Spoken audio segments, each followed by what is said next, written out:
I've been at the hospital since about 8 o'clock in the morning. And at this point, it's like 2 p.m. I'm tired and I do not want to be over here any longer, but I'm not going into the ER by myself. And my mother is still at work. So I go, she covered somebody's shift that morning that didn't come into work. So I know normally at that time my mom would be off work, but she actually ended up doing a triple shift, which normally was not allowed, but someone did not show up. It was either somebody didn't show up or the person that showed up left 3 hours later and she had to go back in. But either way, she was at work. So I get my sister and I'm like, they're telling me I have to go to the ER and I want to go by myself. Now, mind you, I'm 16. My sister's only 10. So we go over to the ER, and I had an aunt that was a nurse at this hospital. So it just so happens that she was there at the time. Thank goodness, because there was a nurse there who drew my blood that I promise you to this day, I kept telling people she tried to kill me. And I will take that one to my grave. I believe that the woman was out to get me. Either that or she was about stupid as they come, because she could not figure out how to use that needle and draw blood to save her life. And she stuck me 16 times. Now, as an adult, I would have never let that fly. As a 16-year-old, I figure you know what you're doing. You're the one on the other side of the needle. And then she started threatening to do a cut down on me, which at the time, I had heard my aunts and my mom and them talk about things like cut downs work, but it still didn't mean anything to me. And then I look up and my aunt walks in the room and she was like, what is going on? And I was like, she wants to cut down on me. And it's when they have to cut into your leg in order to try to get blood from that area, when they can't get it from your arms and they can't get it from your wrist, and they have to get this blood. So they were trying to do another blood draw on me because the blood that they had gotten before, there was something weird in the blood and there was something weird in the scan. So there was a test they needed to run right then, and they needed this blood.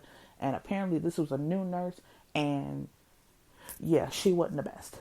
So my aunt calls up and gets a nurse that she is friends with and was like, I need you to come down here and draw this blood, because the hospital that they worked at, the way it worked, basically my aunt was actually technically not allowed to draw blood on me because we were related. So she gets this nurse who apparently this nurse is like the best of all the best of all the best. And it was a male nurse. He walks in the room and he like checks my arms and everything. And he was like, okay. He said, your veins have a tendency to roll out of the way. He was like, therefore she can't get, the needle to go in. So to this day, I have to have butterfly needles. They have a weird issue with my veins. They can't find them. When they can't find them, they can't get them to stay still. That whole thing, to this day. So this nurse, does his whole thing, does his magic, sticks me the first time, needle is in, and the other nurse is standing in the doorway, and I honestly wanted to jump off the table and jump up around her neck and just choke the hell out of her. Because again, I'm 16. All I know is you stuck me 99 times and there's still no blood coming out of here. And he sticks me one time and I'm good. So if I ever have to come back over here, please stay away from me. But he gets the blood drawn and they send it off to go and do their thing. And Dr. Richter comes in. Now, Dr. Richter has a private office. She rarely ever is seen in the hospital unless she's got a patient in the hospital. And I look up and she's coming through the doors because they've called her. And I'm like, what is happening to me that everybody and their mama is showing up at the hospital, or the doctor who sent me to the ER is bugging out and I gotta hurry up and get over to the ER, because I also couldn't understand how my aunt even knew I was there, because I hadn't seen her and didn't tell her, but somebody who saw me who knew we were related told her that there was an issue with me, and she popped up. So I was like, what's the issue? Everybody seems to know but me. And then I get can your mom get here? No, my mother is at work. So finally she hands me some papers and she sits me down in this little office. They had these little kiosk type situations off to the side, and she was like, listen, we tested and we retested, and they looked at your scans, which this is not a condition that normally comes up on a scan, but because of something we saw in your scan, it made us retest you again. And mind you, back then there were certain tests that they have now that are amazing that they didn't have the ability to do back then. So she goes, "You have lupus." I'm like, "I have what?" I'd never heard of it before. And she gives me these papers, and I have systemic lupus. I'm reading through these papers, and as I'm reading about kidney issues and rashes, I used to get this like butterfly rash in my face to the point where if you see me now, you can't really tell in pictures because of fancy phones. But my face, my cheeks got ate up really bad by the rash, and I developed an allergy that summer to my own hair, and it ate up my face. And the rash was really bad that summer. I couldn't go out in the sun. I was always getting like these sun rashes. I would get blisters instantly from being out in the sun. I'd had an issue, and I talked about this in one of my previous podcasts. I had an issue with a kidney infection that they thought was just a regular. They thought I had a UTI, and I didn't. And then they said that, I had an infection of the kidney, and they kept treating me, and it would not go away. And they finally were able to chalk up all of my issues to, they were like, "She has lupus." And as I'm reading through this paperwork, and I'm trying to like wrap my brain around it, and I go home and I call my mom at work, and my godmother, my grandmother, my grandfather, they're all sitting at the table. I go to my grandparents' house instead of going home, and they asked me, they're like, "Well, what did the doctor say?" And I hand my godmother the piece of paper, and it's like all the color drained out of her face. And I'm like, I don't even really know what this means. I remember walking home with my little sister, and halfway home, me and my sister were both crying because like I really thought I was going to die. And I was having these pains from out of nowhere, and they were like, that's what was causing the pain. I was getting tired out of nowhere, and they were like, that was why I had the chronic fatigue syndrome. So they were basically kind of tying everything together that this is what it is. And then I went through several years where it was, well, no, it's rheumatoid arthritis. Well, no, it's lupus. Well, no. And then later on they realized it's both. But I would have these moments where I would have a hard time walking because my hips and things were hurt so bad. Or I had this thing where my legs would give out, like completely just give out, and they would stop working, and I would pass out. Or I would have issues where I would black out, and I would just, like I said, I would face first, hit the floor. I had actually been told that I was not allowed to drive because my legs didn't function normally. And if it ever came down to it and my legs just gave out on me, I wouldn't be able to stop a car. I was also told that I should never have children because getting pregnant had the potential to kill me. Now, mind you, I have 2 kids now, and I'm still here in my 40s. And they had already told me that I would have never lived to see 18. Then I wasn't supposed to see 21. I wasn't supposed to see 24. And I, after a while, you learn to not listen to all of that. But they ended up putting me on this medication.